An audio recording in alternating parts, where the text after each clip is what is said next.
And Paul used what was there. And he started preaching Christ. Then he went a little bit further, and I love this fact. Verse 28, in him we live and move and have our being. Isn't that a song? And there's a song that says that. There may be a song, but it was from the poets of the day. Yeah, there's a song we sing based on this scripture.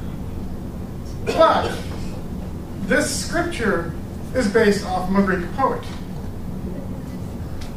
Yeah, it's from you can read your notes and try to figure out how to pronounce it. I'm not going to butcher his name tonight. By some other guy. I always thought it came out of the Psalms. But no. So not only did Paul take it to preach Christ, we still use it today to preach Christ. And it came out of a non-Christian, non-Jewish, secular place. Interesting, huh? I find that amazing that God has done that.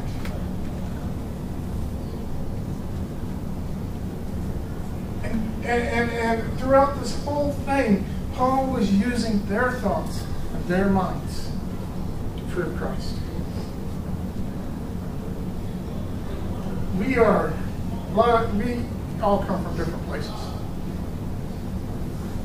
And you got to preach God differently in different places. In the South, you got to preach Him different than you do in the North. I'm from South Carolina. And I've learned that South Carolina, the images I use in South Carolina, I really can't use here in Philly because nobody understands. They're like, what? If I used images from Philly down there in South Carolina, they'd be like, oh, he's talking city stuff. Far be it if I should take it to my cousins in Tennessee, in the hills of Tennessee. I know to use different languages in the hills of Tennessee. Over there, I'd have to use more yonders and over yonders and over thars. And a better accent or whatever. Some of you guys have come from Ohio to our area. You can't talk the same in Ohio and Philly. Well, you can, but you got to use different tactics in different places. What works in Ohio may not work in Philly. What works in Philly may not work in South Carolina. But then again, maybe it does. And what works with one person is not going to work with another person. It's being led by the Spirit, being led by God, and being yourself, being who you are. And you're going to reach somebody. God has designed you to reach the people you're going to reach. There are only people that you are going to be able to reach for Christ. There are only people that you are going to be able to touch, no matter where you're from. There are people I'm never going to see that you are. And God put them in your life for a reason. There are people that I'm going to talk to, that I'm going to tell about Christ, that you guys will never meet, never see, and never know.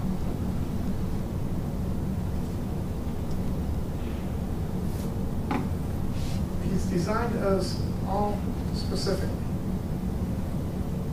He's designed us to be individuals.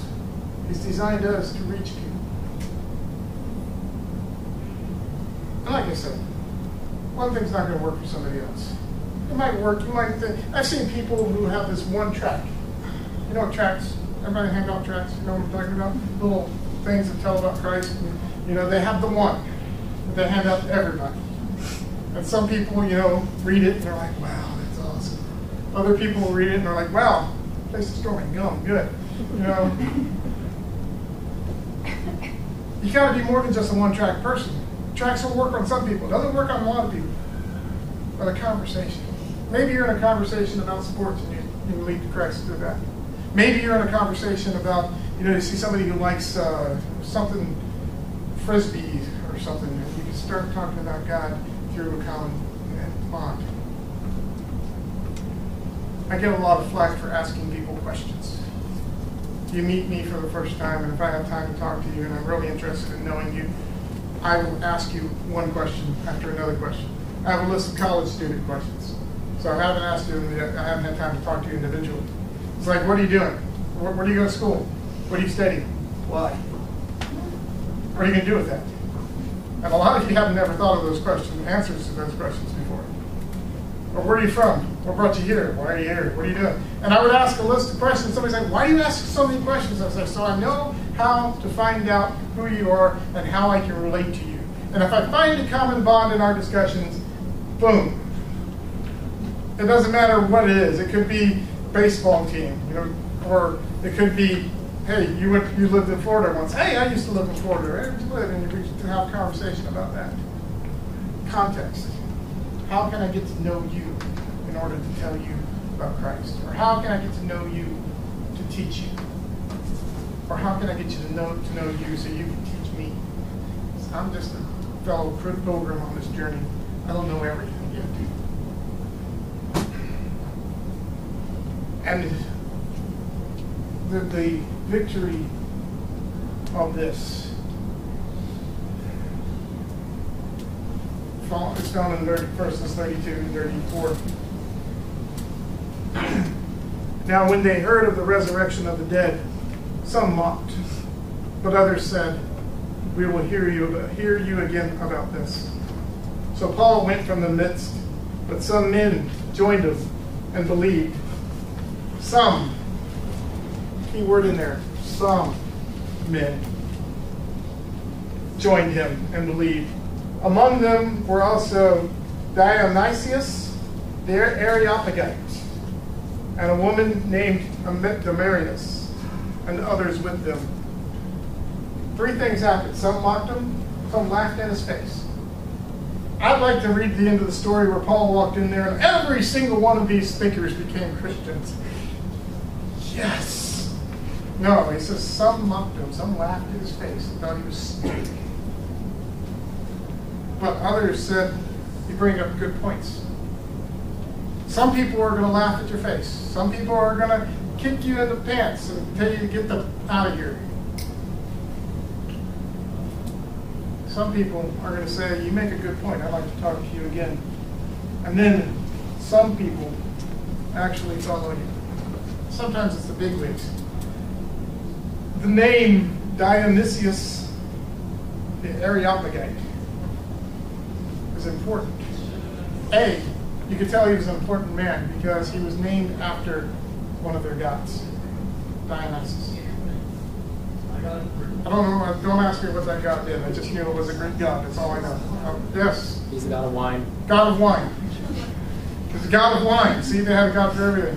And then the fact that he was an Areopagite, that means he was a bigwig in the Areopagus. He pretty much lived at the Areopagus. It's like if somebody lived in a university center right now. That'd be like Joe, the university center dude.